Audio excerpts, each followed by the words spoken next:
राधे राधे शर्मा जी की कहानी चैनल पर आप सबका हार्दिक हार्दिक स्वागत अभिनंदन। भगवान विष्णु के परम प्रिय महीने वैशाख में जो भगवान विष्णु की पूजा स्नान व दान करता है उसकी सभी मनोकामनाएं पूर्ण होती हैं, क्योंकि पूजा स्नान और दान का बहुत महत्व है। जो व्यक्ति स्नान के साथ साथ इन विभिन्न वस्तुओं का दान करता है उसका पुण्य फल अक्षय हो जाता है। वैशाख मास में धूप से तपे हुए और थके मांदे ब्राह्मणों को पलंग देकर मनुष्य कभी भी जन्म मृत्यु आदि के कलेशों से कष्ट नहीं पाता। जो वैशाख मास में पहनने के लिए कपड़े और बिछावन देता है वह उसी जन्म में सब भोगों से संपन्न हो जाता है और समस्त पापों से रहित हो मोक्ष प्राप्त करता है। जो तिनके की बनी हुई या अन्य खजूर आदि के पत्तों की बनी हुई चटाई दान करता है उसकी उस चटाई पर साक्षात भगवान विष्णु शयन करते हैं। चटाई देने वाला बैठने और बिछाने आदि में सब ओर से सुखी रहता है। जो सोने के लिए चटाई और कंबल देता है वह मुक्त हो जाता है। निद्रा से दुख का नाश होता है, निद्रा से थकावट दूर होती है और वह निद्रा चटाई पर सोने वाले को सुखपूर्वक आ जाती है। धूप से कष्ट पाए हुए श्रेष्ठ ब्राह्मण को जो छोटा सा वस्त्र भी दान कर देता है वह पूर्ण आयु और परलोक में उत्तम गति को प्राप्त करता है।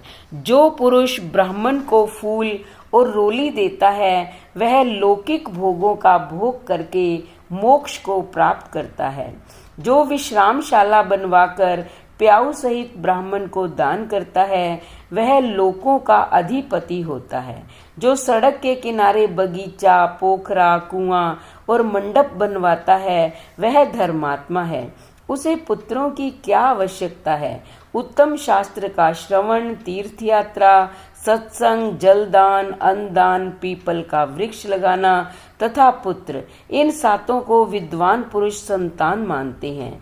जो वैशाख मास में छाछ दान करता है वह इस पृथ्वी पर विद्वान और धनवान होता है। धूप के समय मट्ठे के समान कोई दान नहीं, इसलिए रास्ते के थके मांदे ब्राह्मण को मट्ठा देना चाहिए। जो वैशाख के महीने में धूप की शांति के लिए दही और खांड दान करता है तथा विष्णु प्रिय वैशाख मास में स्वच्छ चावल देता है वह पूर्ण आयु और संपूर्ण यज्ञों का फल पाता है। जो पुरुष ब्राह्मण के लिए गाय का घी दान करता है वह अश्वमेघ यज्ञ का फल पाकर विष्णु लोक में आनंद का अनुभव करता है। जो वैशाख के महीने में ब्राह्मण के लिए फल और शरबत देता है उससे उसके पितरों को निश्चय ही अमृत पान का अवसर मिलता है। जो वैशाख की अमावस्या को पितरों के उद्देश्य से कस्तूरी, कपूर, बेला और खस की सुगंध से सुगंधित शरबत से भरा हुआ घड़ा दान करता है वह 96 घड़ा दान करने का पुण्य पाता है। वैशाख में तेल लगाना, दिन में सोना, कांसी के पात्र में भोजन करना, चारपाई पर सोना, घर में नहाना, निषिद्ध पदार्थ खाना, दोबारा भोजन करना तथा रात में खाना, ये 8 बातें त्याग देनी चाहिए। जो वैशाख में व्रत का पालन करने वाला पुरुष पत्ते में भोजन करता है वह सब पापों से मुक्त हो जाता है और विष्णु लोक को जाता है। जो विष्णु भक्त पुरुष वैशाख मास में नदी स्नान करता है वह 3 जन्मों के पाप से निश्चय ही मुक्त हो जाता है। और जो प्रातःकाल सूर्योदय के समय किसी समुद्र गामिनी नदी में वैशाख स्नान करता है वह 7 जन्मों के पाप से तुरंत छूट जाता है। कंद, मूल, फल, शाक, नमक, गुड़, बेर, पत्र, जल और छाछ जो भी वैशाख में दिया जाए वह सब अक्षय हो जाता है। कोई महिरथ नाम का एक राजा था जो कामनाओं में आसक्त और अजितेंद्रिय था।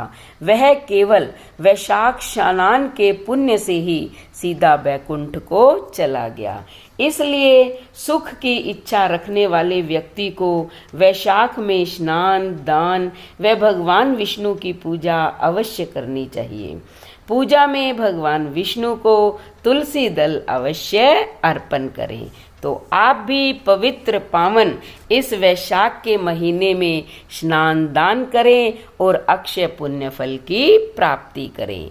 फिर अगर चैनल पर नए आए हैं तो पहले चैनल को सब्सक्राइब करें, फिर लाइक और शेयर करें, कमेंट करें और बेल आइकन के बटन को दबाएं ताकि ऐसी ही धार्मिक वीडियो का नोटिफिकेशन सबसे पहले आपको मिले। धन्यवाद।